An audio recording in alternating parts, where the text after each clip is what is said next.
Imagine walking into a school where children paint with watercolors every morning, where there are no screens, no plastic toys, just wooden blocks, silk scarves, and the smell of beeswax candles. The classrooms feel like something from another era. The teachers speak softly, the walls are painted in warm, muted colors. Everything seems peaceful, almost sacred. This is a Waldorf school, and for over a century, parents around the world have been drawn to this vision. A place where childhood is protected, where creativity is nurtured, where learning happens through the hands, the heart, and the head.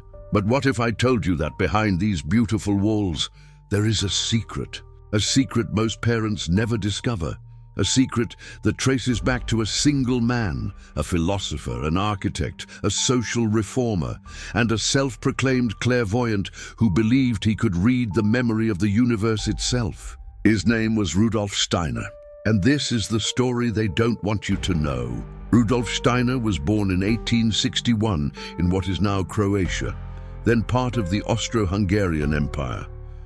From a young age, he claimed to perceive things that others could not see. Spirits, invisible beings, dimensions beyond the physical world.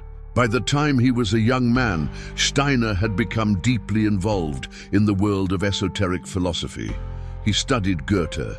He explored theosophy. He believed that human beings were not merely physical creatures, but spiritual entities passing through a vast cosmic journey of reincarnation.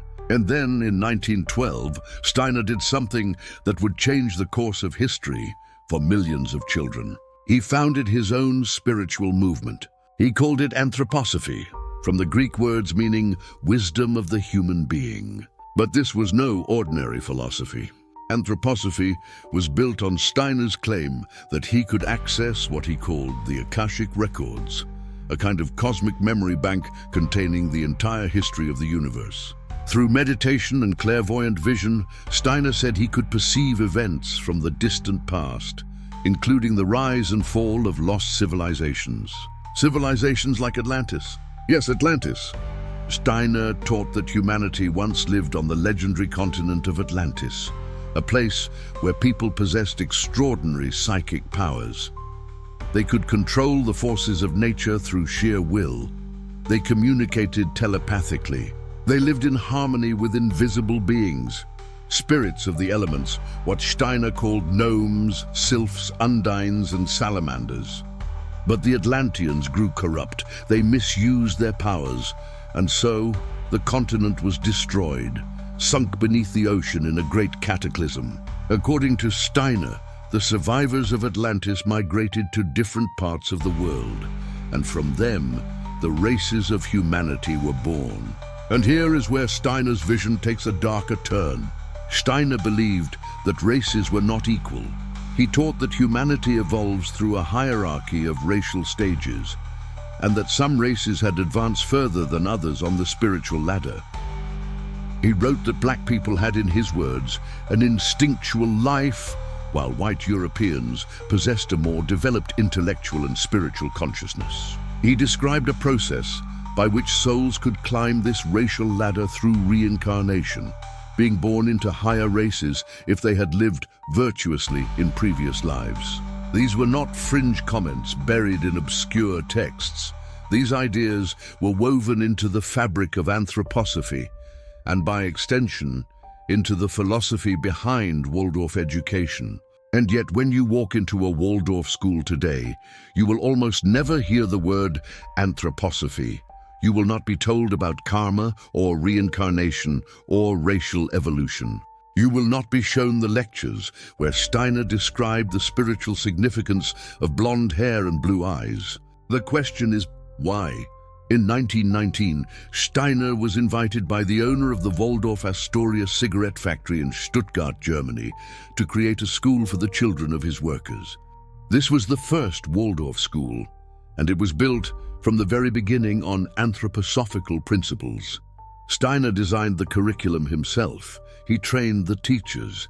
He gave them instructions, not just on what to teach, but on how to perceive the children as spiritual beings passing through specific stages of incarnation. Teachers were taught to study what Steiner called the four temperaments, a medieval system for understanding personality types based on blood and bodily fluids. They were encouraged to observe the children's physical features, their coloring, their movements, and to interpret these as signs of the child's karmic journey.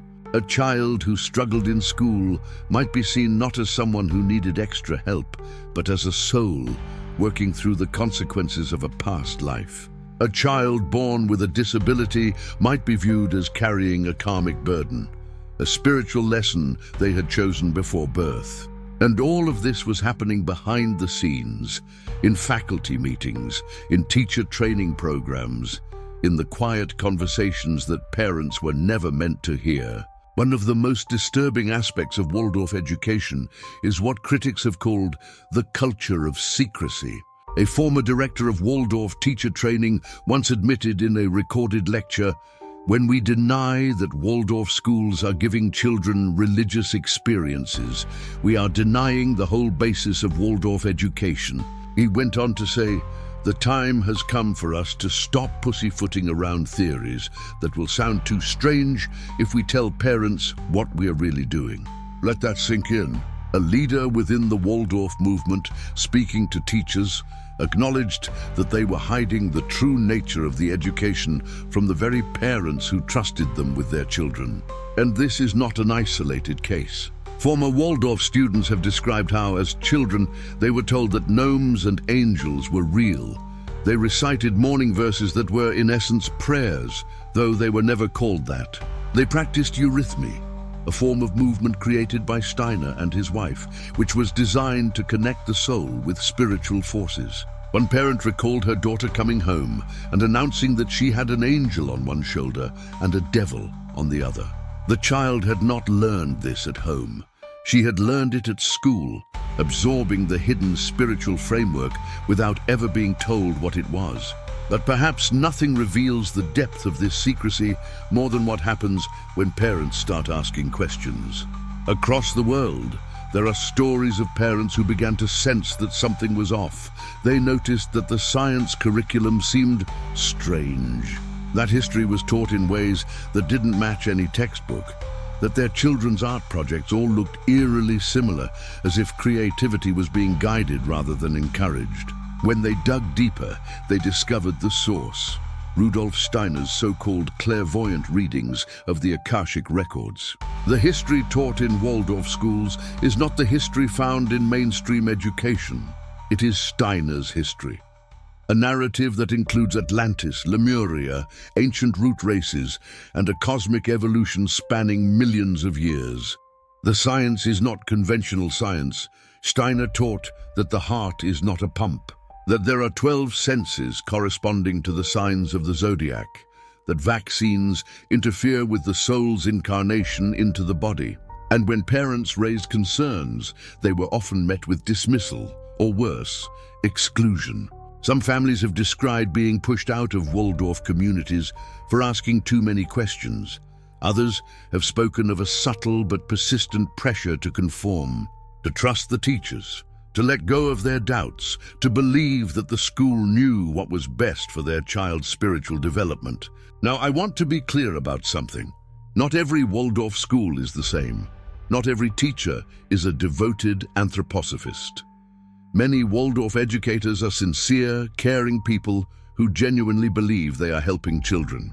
And there are aspects of Waldorf education that have value: the emphasis on nature, the integration of art into learning, the protection of early childhood from the pressures of modern life. But the question remains, do parents have the right to know?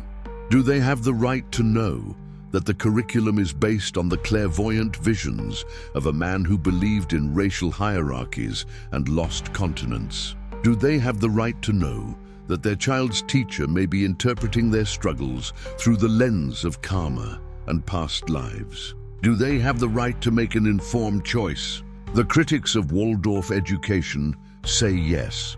They argue that hiding the anthroposophical foundations of the schools is a form of deception, a betrayal of the trust that parents place in educators.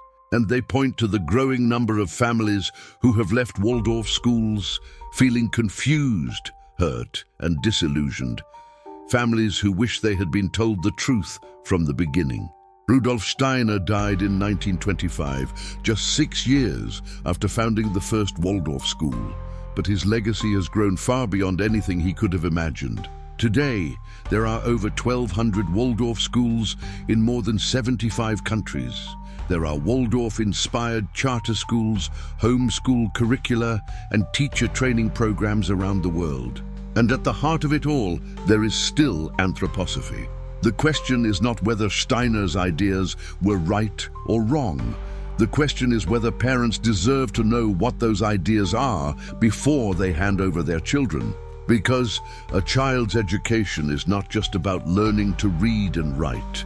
It is about shaping a worldview. It is about forming the foundation of how that child will understand themselves, their place in the universe, and their relationship to others. And if that foundation is being shaped by a hidden philosophy, a philosophy rooted in the visions of a man who claimed to see Atlantis and believed in racial evolution, then parents have every right to ask, what else are we not being told?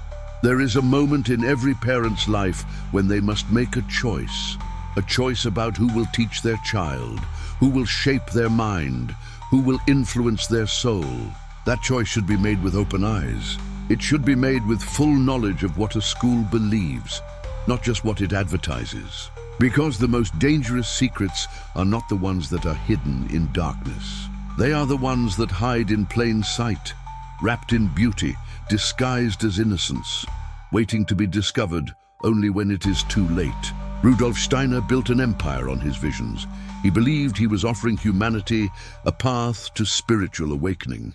But every path has a price. And sometimes the ones who pay that price are the children.